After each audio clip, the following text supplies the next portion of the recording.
All right, we're back for another edition of the Giants Huddle podcast brought to you by Citizens, the official bank of the Giants, from the Hackensack Meridian Health Podcast Studio. Keep getting better. Joined by Giants rookie running back Cam Skattebo. Cam, what's up, man? How's it going? I'm good, Scat. When you went back, looked at the tape last week, what did you see from a team perspective and from what you did on tape?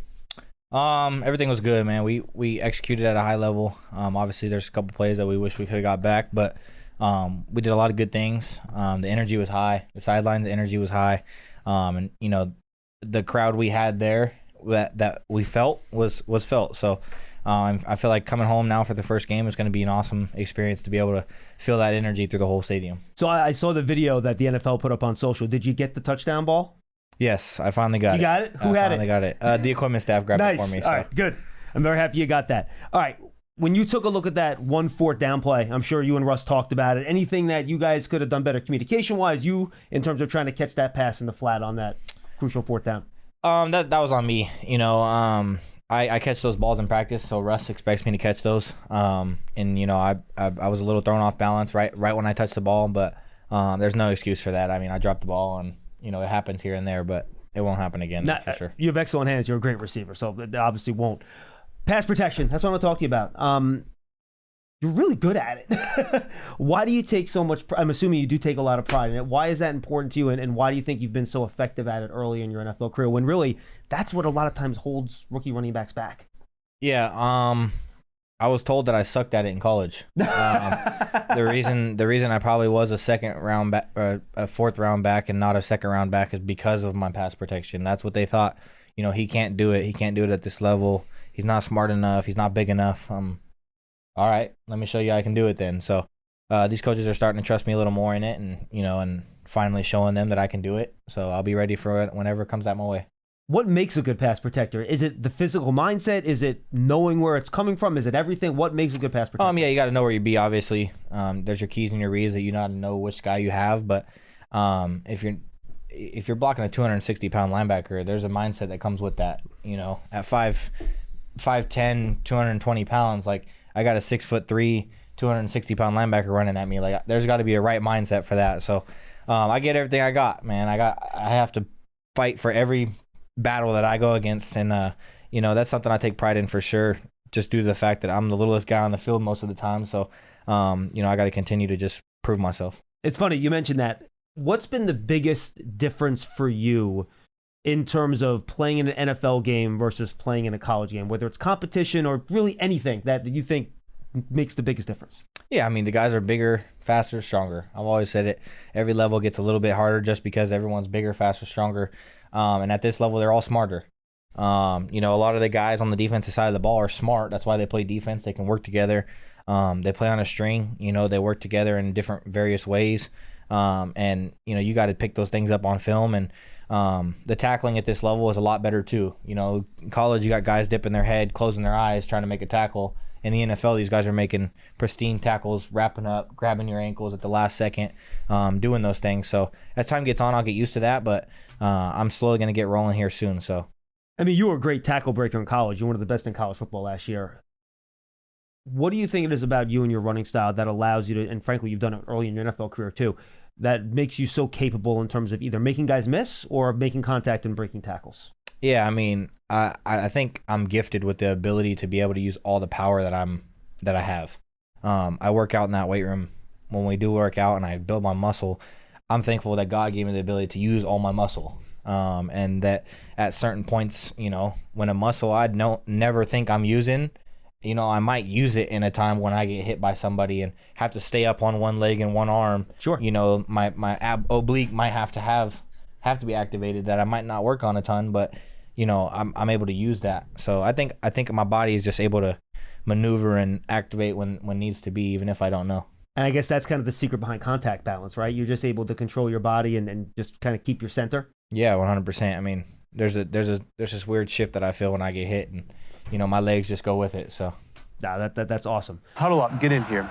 If you're lined up here, you gotta go over the middle with it to score. Right. How do we make that happen? I don't know, but Citizens does.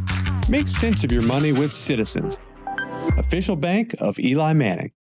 Do you feel yourself getting a rhythm now with the offensive line? You know, you missed a lot of time in camp. You came back. Do you feel that building now as you've run behind them in more of these in-game situations? Yeah, 100%. The first 2 games, I kind of got a little bit behind them. And then the last week and a half, I've really been working with those guys a lot. So just communicating with them, understanding where I want to be and where they're going to be, just knowing where the holes are going to hit on certain plays and, making sure that we're all on the same page. Because if I want to hit it front side, but the old line's thinking I need to hit it backside the whole time and I keep hitting it there, 1, it's not going to make me successful. And 2, they're going to be thinking that they're wrong when I'm wrong. And you got to be on the same page when you're running back in an O-line room. So I try to communicate as much as I can with those guys to make sure that, I'm getting everything right where they want me to be at specifically, and then I can make something happen off of that. Obviously, as a rookie, there's still going to be improvement over the year, but based on the time you missed in the offseason in the summer specifically, do you feel like physically and now mentally you are where you want and need to be heading into week 3? I'm ready to go. I don't feel like I was held back by any means. Obviously, I had an injury that happened, but I don't feel like I was held back by any means. I was mentally there. I was, physically getting as much as I possibly could without causing any more pains or injuries. Once I got rolling and got on my feet, I'm ready to go. So. And you got a great group of guys in that running back room to help you too. How do you think, now that you're seeing all 3 of you guys playing games together, how does each one of you complement the other in your running style? Yeah, we're all a little different, but we all have similarities. So, I think the biggest one for me is I'm super physical. And honestly, the last 2 games, I've seen that a little bit more out of the backs, especially last game. I seen Tracy be a little bit more physical, so I'm glad that's feeding into him a little bit. But that's just something I bring to the table that I really take pride in. Because when I'm physical, then the guy behind me wants to be physical, the guy next to me wants to be physical, the guy in front of me wants to be physical, the receiver wants to go block for a physical running back. Do you feel everyone feeds off you that 100%, 100%. And then, when the defense comes off the field, we might get stopped on 3rd and 2, but if I ran somebody over, the defense sees, all right, let's go. Now it's our turn, So there's definitely a feeling that you feed off of that energy, and just seeing another person get smacked on the other team by your own teammate makes you feel so much better about the situation. I think that's great. Liddell Betts, he kind of came with you from college, but he obviously has NFL running back experience. Your running backs coach. What has he been able to do for you, teach you, and how has he kind of helped you along as a rookie? Yeah, I think the biggest thing is he's teaching me the game a little bit more than I already knew. He's helping me understand it in different ways. He's making sure that, I'm on my stuff all the time, not letting me slack. But I think the biggest thing is, him helping me and I'm helping him a little bit. He's getting used to the coaching lifestyle of the NFL, and I'm getting used to the playing lifestyle. Sure. So, just trying to make sure that we're not, doing too much. And he's, he does a great job of allowing other coaches to help coach us as well. So he does a great job, and, you're going to see him here for a long time. So how familiar were you with the angry runs thing before Kyle Brandt showed up with the scepter? Yeah, I knew about it in college. Did you? Good. Yeah, we had communicated beforehand about, getting that reward possibly in the future when I get to the NFL. So he's a little bit of a fan of yours. I'm not sure if you heard. Yeah. He's a crazy fan. So, I wouldn't call him a fan at this point. He's a supporter of mine. Yes. And communicating with him and talking with him, I could tell he truly cares and just loves the way I play the game. So, I'm on his side just as much as he's on my side. Is that cool? The way you talked about your style, the type of energy you want to create for your team, that got noticed in week 1 in your first game, and that it kind of is getting recognized by the league? Yeah, 100%. That's going to be me until I'm done playing. If I can't do that, that means I can't play football. That's what I've come down to is if my once the killer mindset of a physicality level on the football field goes away, that's when my love for football is going to go away. So as long as I can do it, as long as I'm going to do it for, and continue to hopefully win games and keep pushing these guys to be better. Is that the only way you know how to play? 100%. Obviously I know how to do a ton of different things, different skill sets and assets, but that's the way I was born and raised to play football, and I think that's the right way to play football. If you want to know how to manage 2 minutes of crunch time football, I'm your man. But if you're wondering about a long-term financial plan, you should talk to Citizens. Hey, I can also talk lawn care. I'd like to learn about a mowing routine. Yes, I knew I could help. Make sense of your money with Citizens. So we will never see you kind of take that step out of bounds on the sideline if someone's coming at you. If there's 200-300 pounders, maybe. Yeah, correct. And that's smart, by the way. But any little guys there, you're not going to see me really step out unless it's a 2 minute or something that I know I need to keep my breath or something. Sure, of course. There's always an opportunity on the sidelines, especially with those, DBs and safeties coming down. Sometimes they don't want to hit, so you can sneak by them sometimes. Yeah, absolutely. You talked about being smart and studying. Did you ever see a college defense like what the Chiefs do with all their various fronts and guys moving around and stuff like that? They're very unique. Spags, I've watched the documentary on their football team. I've watched a ton of their football games just because of how much they've been on TV and all the hype behind them. I've seen a lot of their football, and actually diving into it in the meeting room is showing me like, okay, this is why they're good, So we have a plan for it, and us in the running back room are ready to take it on as much as we can and be in the right positions at the right times, and the coaches are doing a great job to put us in the right positions. So we'll be ready for it as much as we can and continue to not guess but understand what our assignments are and be in the right spots. It's funny, Brian Dable talked to us this week, and he's like, they do so many different things. You can't really simulate the exact look in practice than what you see in the game because they do so many different things.